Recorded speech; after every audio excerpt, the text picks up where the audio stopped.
Tere tulemast hommikupalgusele. Täna hommikupalgusel on mul ka abipolitseinik Naatan Holman. Tervist! Ja Naatan Holman on vahepeal vahetanud ka töökohta. Enne ta töötas Eesti Raudtees, nüüd ta töötab Artlink Balticus. Ja seal sa tegeled? Ma olen seal tootmisjuht ja analüütik. Ja te tegelete pildiraamidega? Jah. Pildiraamide müügiga siis või? Tootmisega ka. Üle maailma? Jah. Nüüd ma edasi loen piiblist galaatlastele 6. peatükist. Ärge eksige, Jumal ei lase ennast pilgata, sest mida inimene iganes külvab, seda ta ka lõikab. Kes oma lihalikule loomusele külvab, see lõikab lihalikust loomusest kaduvust. Kes aga vaimule külvab, see lõikab vaimust igavest elu. Ärgem tüdigem head tehes, küll me oma ajal ka lõikame, kui me enne ära ei nõrke. Lihalik loomus on patule kalduv loomus, mis hõlmab ahnust, egoismi, uhkust, kadetsemist, viha, kättemaksu himu, ihalikud himud, laiskus ja eks see nimekiri jätkub. Aga külvamine lihalikul loomusele on kui elamine nagu Jumalat ei oleks olemas. Mõtlemine ja tegutsemine ainult oma tahtmistest ja vajadustest lähtuvalt, hoolimata sellest, kas see toob head või kurja teistele. Selle vili või tulemus on kaduv või isegi hävitav. Vaimule külvamine on kui elamine Jumala kartuses, tehes, mis on õiglane, armastav, andestav, kannatlik. Selle lõikus on rahu, rõõm ja igavene elu. Need on need algusmõtted, mida jagasin. Siit edasi laulame 2 laulu koos Naataniga, koos teiega.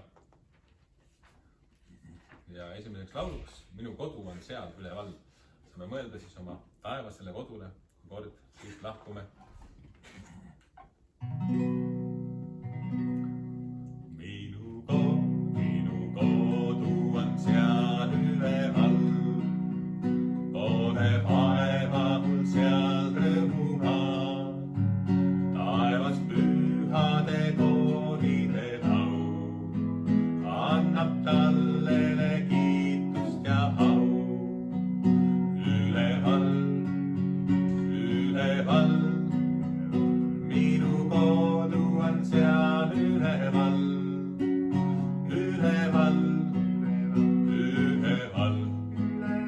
Minu kodu on seal üleval.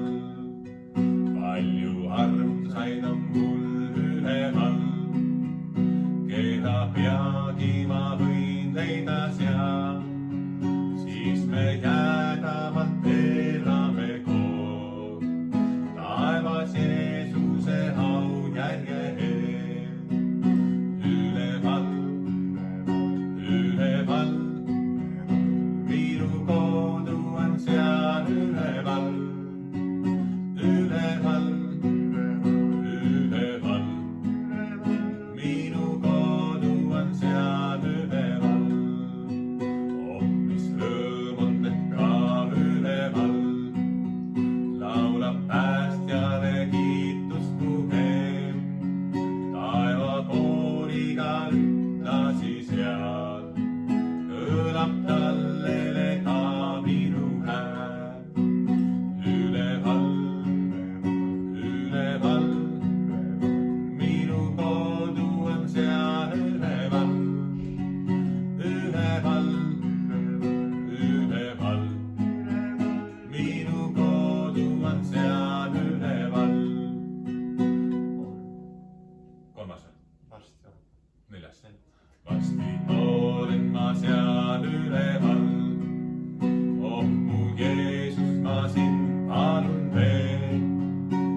ja laulame Jumal sul ligemal.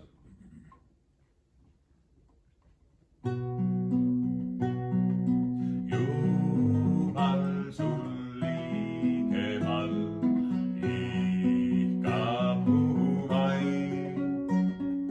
Üles siit vaevaööl, kannab mind aim. Kasvab mu aastus ainult üks laul mu suus. Jumal sul ligemal, ihkab mu vaim. Kui ega vaevane, mis käia mul, viib ta mind ometi ligemal sul. Ingrid mind armsasti kutsuvad taevasse. Jumal sul ligemal, ihkab mu vaim. Ja kui siit muremaalt kutsud sa mind koju, kus igavest leian ma sind. Taevasse elama rõõmuga tulen ma. Jumal sul ligemal, ihkab mu vaim. Nii. Jumalale ligemale ihkab mu vaim, minu vaim ihkab küll Jumalale lähemale. Aga nüüd edasi jagab meile siis Naatan Holman sõnad, mida ta on siis tänaseks kokku pannud. Jääme kuulama. Alustan looga pealkirjaga Kelle järel kõnnib õnn. Õnn hulkus mööda maailma. Kõigil, keda ta teel kohtas, täitis ta ühe soovi. Kord kukkus õnn ettevaatamatult auku ega suutnud sealt enam välja ronida. Augu juurde tuli inimesi, kellel kõigil olid mingid soovid ja õnn loomulikult täitis need. Kord tuli augu juurde noormees, kes nägi õnne, kuid ei hakanud midagi nõudma, vaid küsis, mida sina, õnn, soovid? Õnn vastas, ma soovin siit välja. Noormees aitas õnne välja ja läks oma teed. Õnn aga tema järel. Kes meist ei tahaks olla elus õnnelik? Kes meist ei tahaks, et meid saadaks elus edu, kordaminek, soosing, õnn? Piiblis kirjutatakse, et hing, kes jagab õnnistust, kosub ja kes kastab teisi, seda ennastki kastetakse. Õpetussõnad 11.25. See noormees ei tulnud võtma, vaid andma. Ta ei otsinud isiklikku kasu, vaid nägi teise vajadust. Ja just selliseid inimesi järgibki õnn.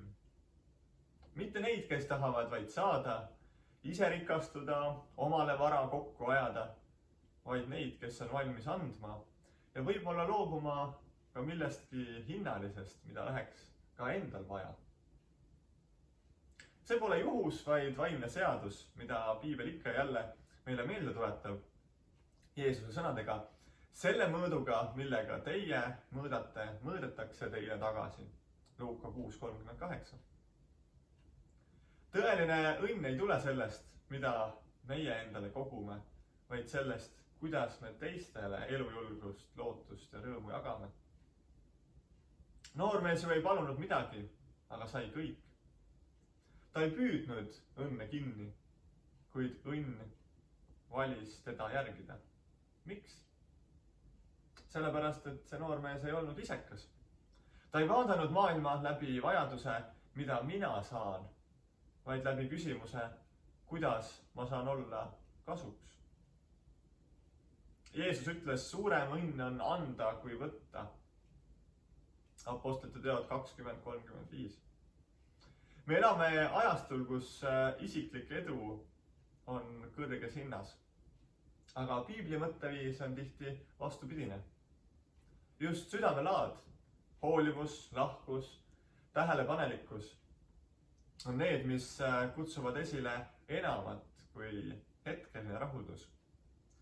Ja see toob püsiva rahu ja sisemise rõõmu. Õnn ei järgi neid, kes teda otsivad enda pärast. Õnn järgneb neile, kes vaatavad endast kaugemale. Samamoodi nagu õnn järgnes sellele noormehele, kelle jaoks andmine oli loomulik valik, mitte kalkuleeritud tehing.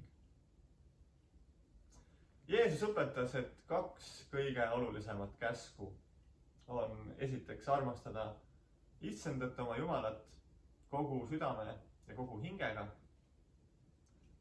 ning teine armastada oma ligimest nagu iseennast. Ja just selline armastus muudab südame. See süda ei mõõda ega kalkuleeri, vaid on avatud ja elav. Sellest südamest saab allikas, mis kosutab ka teisi. Ja just selle allika juurde tuleb ka õnn ja Jumala soosing. Mitte mööduva hetke näol, vaid kaaslase kujul, rahu ja rõõmu kujul. Mida siis teha? Kuidas saada Jumala soosing oma ellu? Piibel ütleb, et õndsad on puhtad südamelt, sest nemad näevad Jumalat. Matteuse 5:8. Seega, kui sina oled Jeesuse vastu võtnud oma ellu kui isiklik päästja ja tema on sinu südame puhtaks teinud, siis sellel ei tähenda koheselt, et sinu elus ei oleks ühtegi raskust. Vastupidi, see võib olla katsumuste ja väljakutsete rohke. Aga sa tead, et sa käid koos kõige kõrgemaga, tema ligiolu ja tema soosinguga. Seega kõige parem on elada elu mitte isekalt, vaid mõeldes nii oma loojale kui ka teistele enda ümber. See on elu täis siirust ja armastust. Kui keegi elab sellise südamega, siis tõesti tema järel kõnnib õnn. Amen. Aitäh, Naatan. Andku Jumal meile kõigile seda armastust nii Jumala vastu kui ligimeste vastu, et õnn kõnniks meie järel. Laulame nüüd laulu veel Liigu vaim selles templis.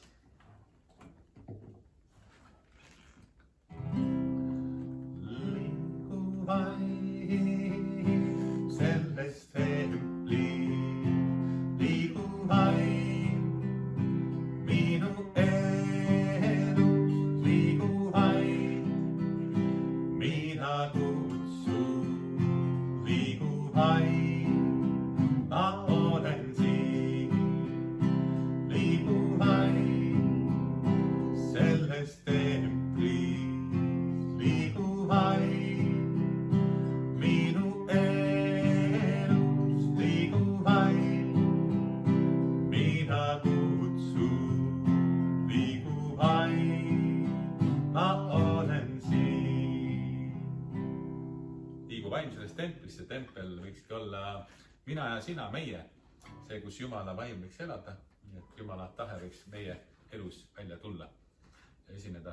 Nüüd palume ühiselt meie isa palve, mille Jeesus on õpetanud meile. Meie isa, kes sa oled taevas, pühitsetud olgu sinu nimi, sinu riik tulgu, sinu tahtmine sündigu, nagu taevas, nõnda ka maa peal. Meie igapäevast leiba, anna meile tänapäev ja anna meile andeks meie võlad, nagu meiegi andeks anname oma võlglastele.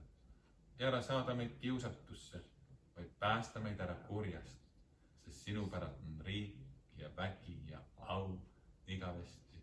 Aamen. Ja ma annan edasi ka Jumala õnnistuse. Issand, õnnistagu meid ja hoidku meid. Issand, lasku oma pale paista meie peale ja olgu meile armuline. Issand, tõstku oma pale meie üle ja andku meile oma rahu. Jumala Isa, Poja ja Püha Vaimu nimel. Aamen.